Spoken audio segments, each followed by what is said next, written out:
The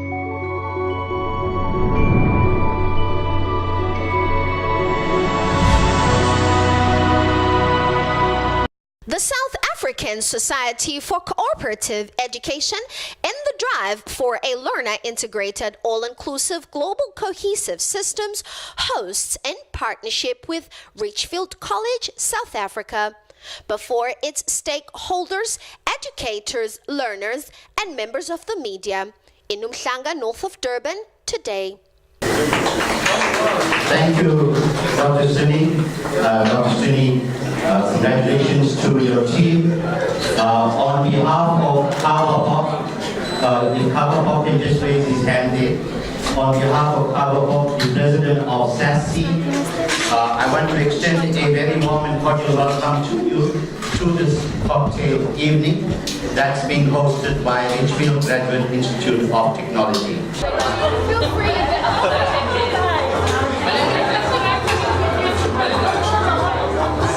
As we said, we don't want to have a lot of speeches, and therefore I want to call upon the president of SASC just to say a few words, and I hand you over to our Paul. Good evening, ladies and gentlemen.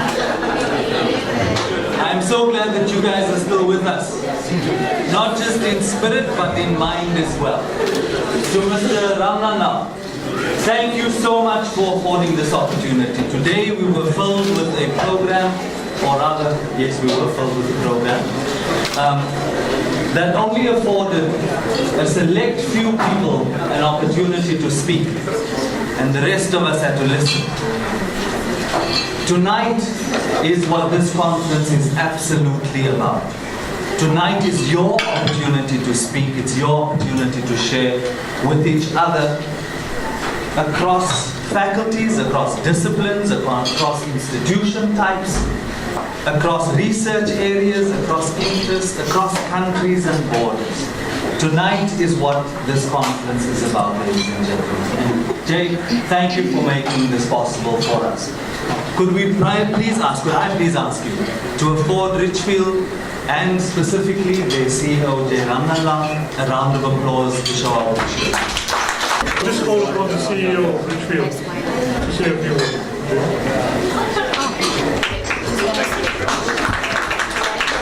Good evening, ladies and gentlemen. It is indeed a pleasure to welcome so many of you to this function at a time and a day which is unique in the history of our country, in that we celebrate the 100th anniversary of Madiba. So it is with great pride that we as an institution have cherished his values, especially his belief that with education you can change the world. At Richfield, you might have discovered already, we have gone the extra mile in introducing technology in education, in participating in international work-integrated learning processes, so that we make the learning and teaching more acceptable to the needs of the new economy. The fourth digital revolution, which is upon us, calls for new skills. And I've just returned from Gauteng, where the Advertising and Communications Industry Apex Award was held. And it actually surprised me to see how a conservative industry of creative gurus suddenly are opening themselves up to the opportunities and challenges that technology can play in making our life more creative and user-friendly. With that, I would like to welcome our foreign guests and ask you to engage freely and interact with us. I'm sorry I wasn't around earlier, but I'll try and catch up as far as possible. Enjoy South Africa. It is indeed a momentous day to be here. Enjoy your evening and all the very best with your conference. We interview delegates. Mr. Ramnamlan, it's nice that you are here to speak to us today, and we know that you've just begun a 3-day conference that is a caucus of different organizations and institutions around the globe. We see some from Namibia and Thailand, etc., that have come here together for a very intense 3 days of discussion and interaction. Tell us, what are some of the challenges you hope will be addressed that might come up in some of the discussions that you anticipate seeing addressed and also if you can speak to us about technology in Africa, integration, and the role that Richfield is going to play in this wonderful space and time. It is indeed a remarkable day today as we host colleagues from around the world and, like you said, from Africa, to deal with one of the fundamental problems that we face today, and that is youth unemployment. I think the real primary focus is how do we design curriculum and new academic programs that respond to the needs of employers. We are now reaching the fourth industrial revolution, and we need to re-examine the very core of what we have been doing. At Richfield, which is co-hosting tonight's function with the DUT, we're indeed proud to brag about the Richfield qualifications. One in particular mention is the Bachelor of Science in Information Technology. This program has emerged as world-class. It has been endorsed by IBM, and a number of our graduates have already been snapped up by IBM. Today we have Western Digital, who has got a similar program running in Thailand, with the Thailand institution represented here. And likewise with EOH through institutions such as FNB's Artificial Intelligence Division, our students are now being snapped up at an alarming pace. So the fundamental idea is to make work-integrated learning more challenging, but bring them into the new qualification space so that the bridging time between completing a qualification at a traditional university and actually earning a salary as an employee is narrowed down. Some institutions call it cooperative education. We at Richfield call it work-integrated learning. And we have now also, through the State University of New York, started a process where students can engage in IT projects digitally across the continent, across countries. So the so-called traditional exchange programs can now be applied into the work-integrated space, and students can exchange ideas, work in project teams, receive supervision from local academics and foreign academics to enrich that process. It is a unique, it's a learning experience that's second to none, and what's more, it introduces the latest technology. And it is this technology that gives companies competitive advantage. And as companies get this competitive advantage, they can create more jobs and grow the companies. And when they grow the companies, they grow their economy. And when the economy grows, we have jobs. Much for having us here today, and it is certainly a very interesting event. A lot of international faces are here. Many institutions have converged to caucus on various elements that relate to education. So from a president point of view, what do you hope to achieve? What are the objectives of SESCI? The theme of this conference has been from policy to implementation, and the idea behind that was for us to deliberate on all issues pertaining to the challenges and successes of work-integrated learning and what's actually required from policy to the implementation imperatives in order to benefit maximally from the opportunities that WIL affords us. And that means, how do we actually collaborate? How do we research? How do we structure our curriculum, our assessment practices, and our engagement with industry, society, and government in a more effective manner in order to ensure the power of WIL is unleashed and societal transformation can actually take place? What do you deal with, and how does regulation speak, or what are some of the policies that are at core when it comes to private institutions partnering or having anything to do with curriculums and learners, as well as integrated learnership programs? Thank you. My name is Dr. Muni Kublal, and I'm the Chief Academic Officer for Richfield Graduate Institute of Technology. From a higher education point of view, Richfield is accredited with 3 education quality councils, namely the Council on Higher Education, Umalusi, and QCTO. In terms of the Higher Education Act, a student actually has to be prepared personally from a career point of view and then ultimately he has to serve the community, so he has to be socially prepared. It's a requirement from the regulatory agencies that when you design and develop a program, the work integrated learning, we call it WIL, is a fundamental component of the program design. This is to ensure that the work integrated learning module or component encompasses all the exit level outcomes of the program as a whole.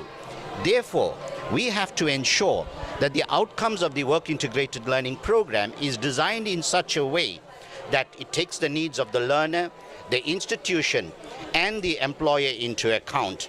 Because once the learner has completed his or her qualification, he has to then apply all the principles and concepts that he has imbibed to make sure that he or she is able to operationalize these things in the workplace. So those are the requirements, and there are different programs have different credits allocated. So that translates to notional hours, and it depends on the number of credits and notional hours allocated. So the time period varies from higher certificate to diploma to degree programs. Thank you so very much. Thank you. Thank you, ma'am. We're joined by Western Digital Thailand, the HR lady here. Can you speak to us? You're in Durban, South Africa at Richfield, and you are in this particular conference. What are you hoping to achieve for Thailand, and what are your hopes in the conversations that are going to take place here during the three days? I am Sutida Janukun from Western Digital Thailand.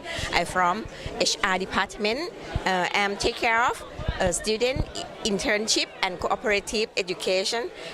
I'm here for South Africa for attend the WIL conference third, and it's a good time for me because I have a chance to do a workshop here that I would like to explain our company and inform South Africa that we receive students from you and your student is really great.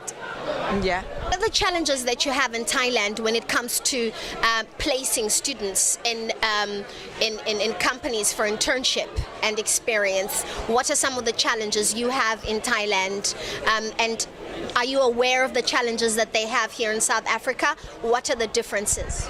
Sometimes they cannot think by themselves, but when we have foreigner student like at South Africa or another student come to Thailand, it make Thai student to be better. So it is a thing that I would like Thai student to improve yourself.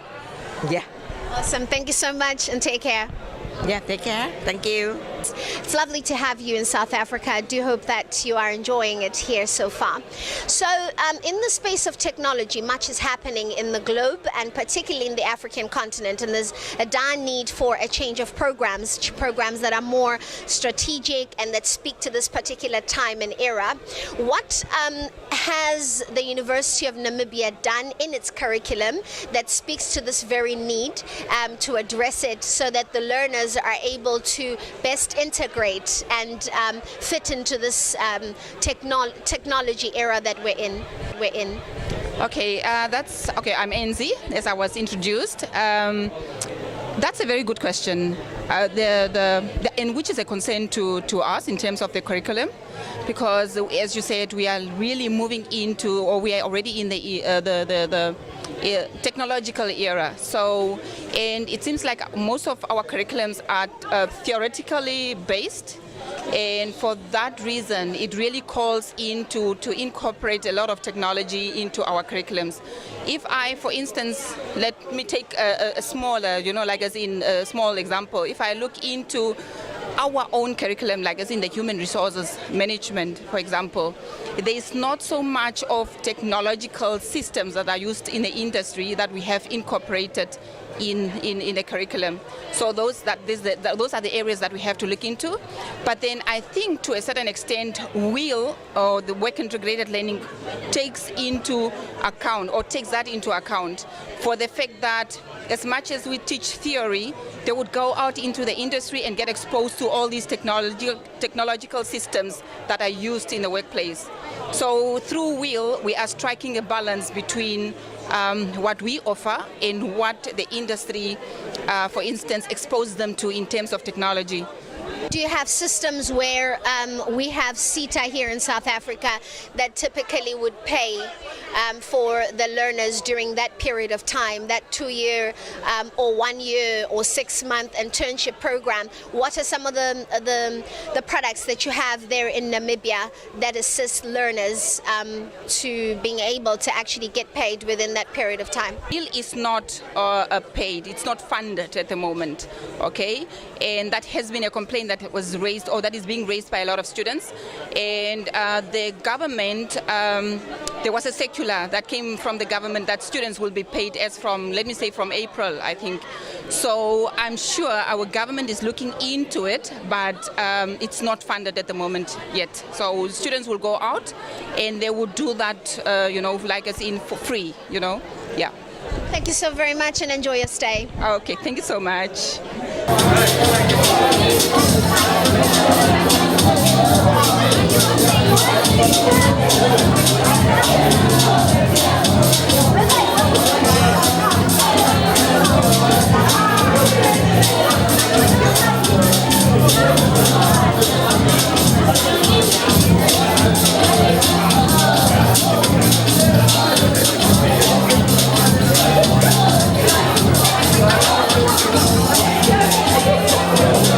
Cassia Kulu, Education Sector News, CWTV, Durban.